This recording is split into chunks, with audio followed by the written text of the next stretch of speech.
Hi guys, and welcome to another Watch Geek video. Today we're featuring the latest mod from SKXMOD.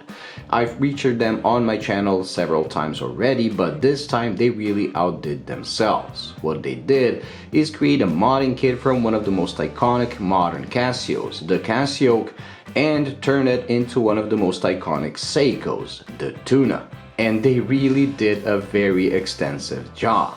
Now they sent two models over, one was already assembled and the other one was sent as a kit that I assembled without any problems. One is titanium, the other one is stainless steel, and one imitates the golden tuna, which I actually own, the Emperor Rose Gold Tuna, and the other one is done in a silver color. They also offer a bronze version. The prices for these kits, if you just order the parts to turn your own Casiaok into a tuna, ranges from $130 to $300 if you go for the bronze version, and if you want to order the full build, so where they purchase the Gshock and assemble it for you, then the prices are between $320 and $480, which is quite acceptable when you notice how extensive the mod is and how well built these things are.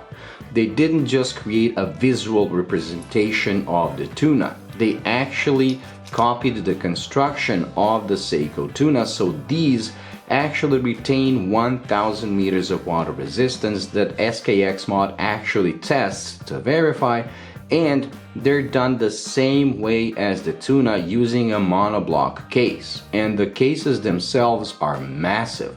So this is actually a front-loading watch just like the Tuna, and they copied everything from the shroud that you remove by unscrewing these four screws, then removing the bezel, and actually having a retaining ring that you unscrew to release the crystal. The crystal itself is massive, very thick, very massive, and they went all the way down to copying the L-shaped gasket for the crystal just like the original Tuna.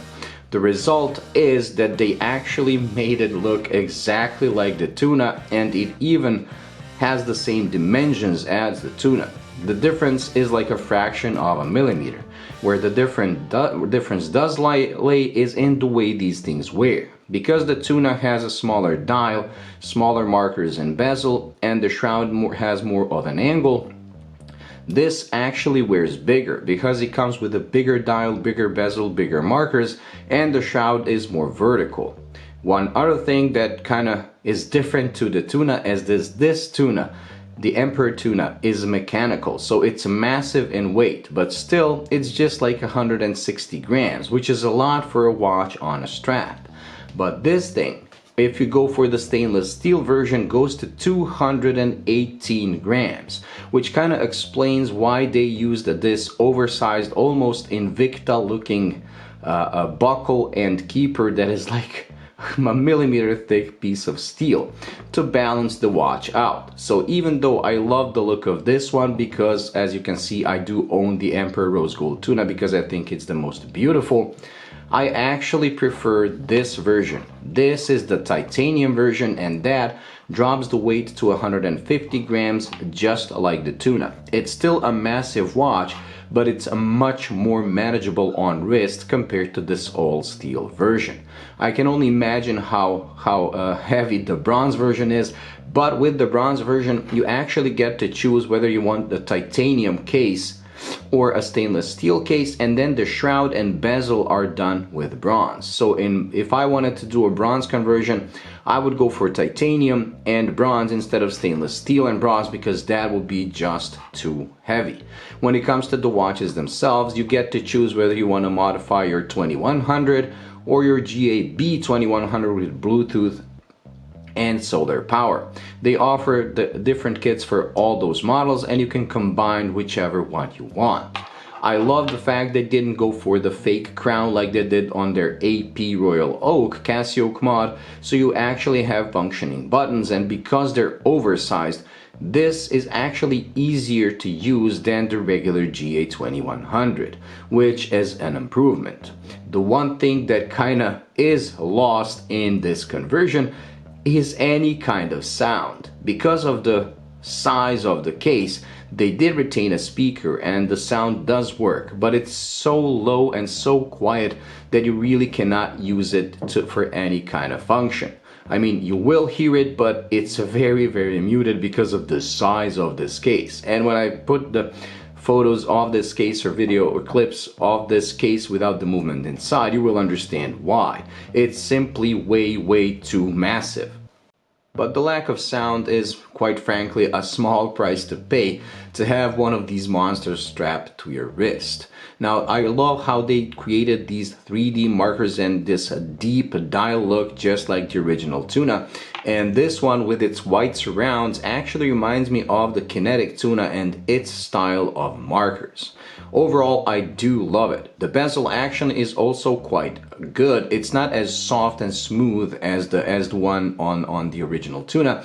It's more like clickier and more audible.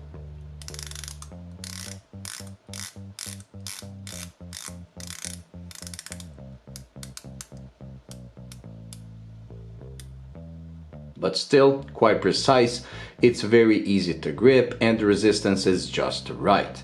Overall, the kit is amazing, and when they introduced this, when they sent me an email showing me the renders of what they're gonna do, I was like, that's going to be the perfect daily beater. You get a Tuna style with a G-Shock functionality, and I couldn't wait to receive it. Now, my plan was to keep this gold Tuna because I love the look, even though I already own the Emperor Gold Tuna.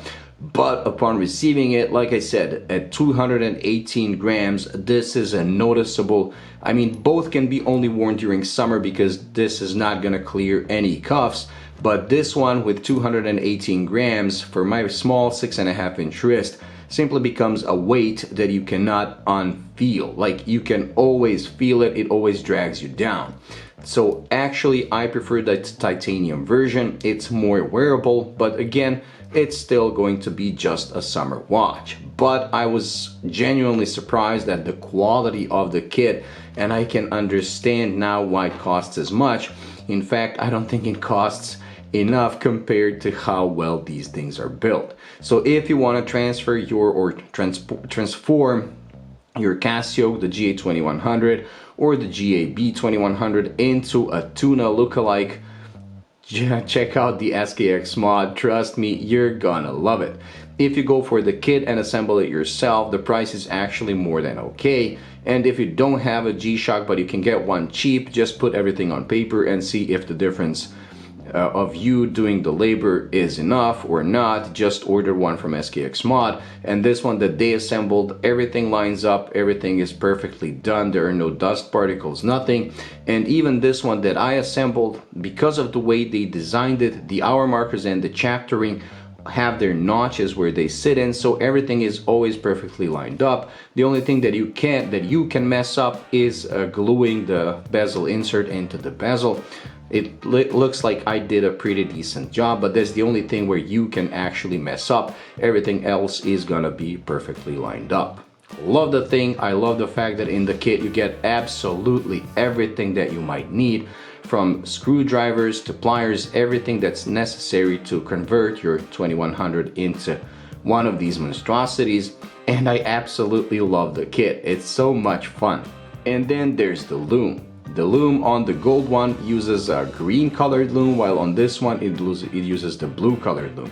So naturally, green one is gonna be stronger, but the lume is applied so thickly and to such a large surface that actually the blue one matches my Emperor Tuna when it comes to lume. And my Emperor Tuna is the strongest lume watch in my collection, while this one is actually stronger than the Emperor Tuna. I never thought I'll see a day where a watch is stronger in lume than my Emperor Tuna, but here we go. The SKXMOD is, and it really is a torch.